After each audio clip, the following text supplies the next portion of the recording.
We're mourning the loss of Charlie Kirk, a conservative commentator, founder of Turning Point USA. He was a husband, father of 2 young children. He was assassinated, no other way to put it, on a college campus yesterday, beginning his college campus tour for this year. The search for his killer is still ongoing. We will bring you the latest details in the manhunt because every moment matters. So reaction pouring in from across the nation, actually all across the world right now. Governor Democrats Ron DeSantis, and Republicans. That's right. Yeah. Governor Ron DeSantis is calling the young father a warrior for liberty. My home state of Texas Governor Greg Abbott says his voice was a beacon for young Americans. The 31-year-old died while promoting the very ideals that our country was built on, understanding and acceptance of ideas. I go around universities and have challenging conversations, and because that's what is so important to our country, is to find our disagreements respectfully, because when people stop talking, that's when violence happens. I've never seen someone do this. Well, it's a growing trend because people like me are facing violence, assault, the left. Yes, the campus Antifa. I've been stormed out of restaurants. I've been assaulted publicly, multiple death threats. Okay, so what's your goal in all this? There's more people that agree with me than some people would actually believe, and they come out of the woodwork when I do stuff like this. We record all of it so that we put on the internet so people can see these ideas collide.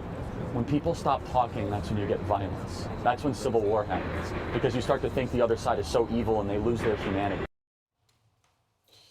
Interesting. When you stop talking, that's when civil war happens, he says. I'm also have to hone in on some of his points of talking about the death threats that he had received previously. But he wouldn't stop going to the college campuses, even though they continue to yell and scream and the death threats continued and being stormed out of restaurants. That is the life for a lot of conservatives, believe it or not.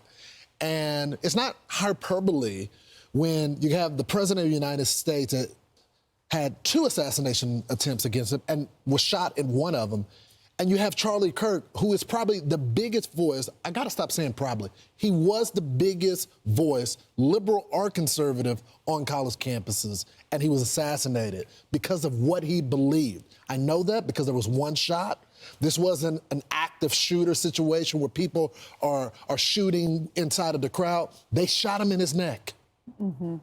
I want to know what made him so just convicted at such a young age, because he left his college to go and start organizations. He started another organization before Turning Point just to get the conservative message in the hearts and in the minds and in the thoughts of people on liberal campuses. And he went against the grain, was willing to put his life at risk to go and do this. And ultimately, it did cost him his life.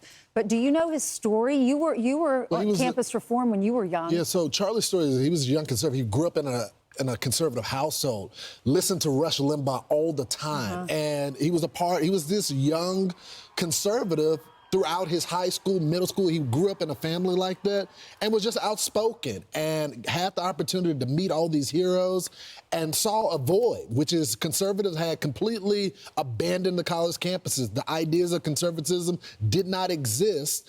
And he wanted to change that. And he wanted young people to know that they weren't alone. A lot of our colleagues that have children, college students and all that, kids listened to him. They didn't listen to their mom and dad, but they listened to Charlie Kirk because he made conservatism for young people relatable. Bro. Yeah, he's not showing up in a suit there. He's dressed like a college kid because he wants to be relatable, and his message was, and most of the people, a lot of people showed up to disagree with him and spar with him.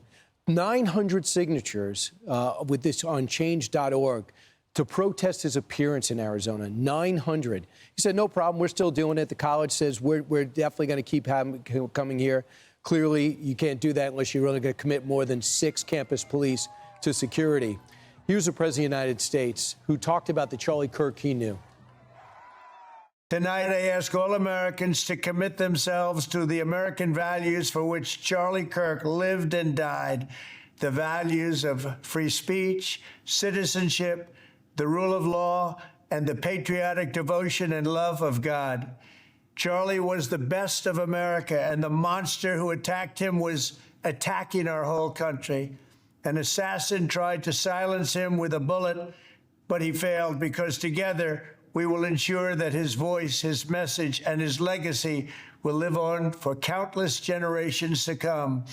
Today, because of this heinous act, Charlie's voice has become bigger and grander than ever before, and it's not even close. May God bless his memory, may God watch over his family, and may God bless the United States of America. Thank you.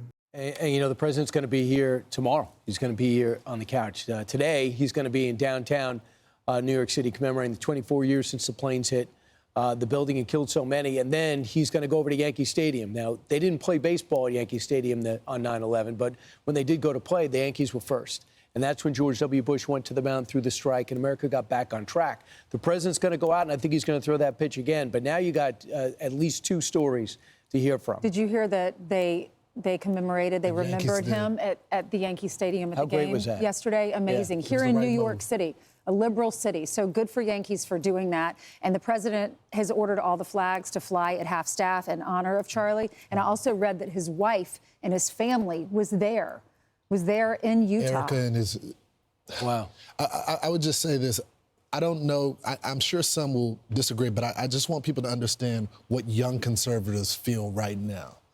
Charlie Kirk was the vessel, and they feel like this assassination was an attempt to silence them. That he was the voice for a lot of the conservatives all across the campuses. Right? This, a decade ago, getting 3,000 young conservatives on the college campus, that did not exist because they didn't feel welcome. They didn't feel like they had a voice.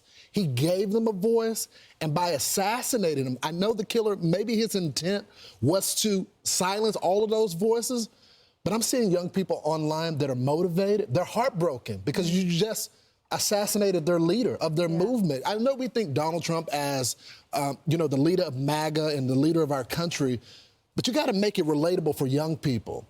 And Charlie was that voice. And the attempt to silence the entire movement of young people through Charlie Kirk. Donald Trump does not win young people in the last election without Charlie Kirk's work. You just don't. He was very influential.